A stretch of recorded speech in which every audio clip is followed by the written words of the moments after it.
ইরানের কাছে টানা ১২ দিনের যুদ্ধে নাকানি চুবানি খাওয়ার পর অবশেষে ট্রাম্পের ডাকা যুদ্ধবিরতিতে যেন হাঁফ ছেড়ে বেঁচেছে ইসরায়েল। তবে যুদ্ধবিরতিতে একের পর এক ফাঁস হওয়া তথ্য যেন নেতানিয়াহুর অহংকারকে প্রতিনিয়ত ধুলোয় মিশিয়ে দিচ্ছে।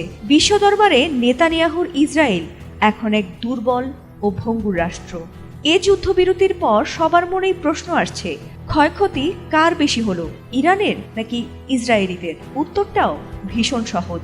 ইসরায়েলে ইরান এমনভাবে শক্তিশালী মিসাইল হামলা চালিয়েছে যাতে করে তাদের রাজধানী সহ কয়েকটি শহর মারাত্মকভাবে স্থায়ী ক্ষতির মুখে পড়েছে।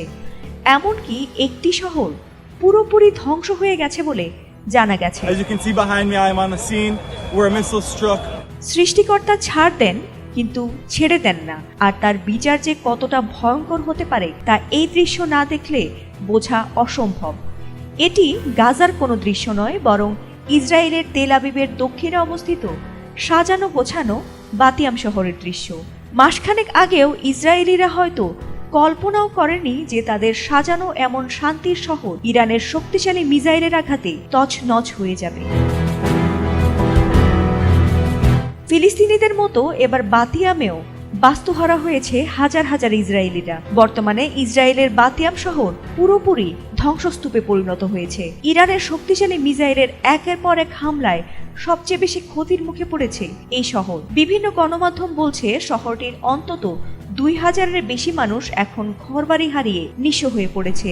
এছাড়াও শহরটিতে হতাহত ও নিহতের সংখ্যা বেড়েই চলেছে।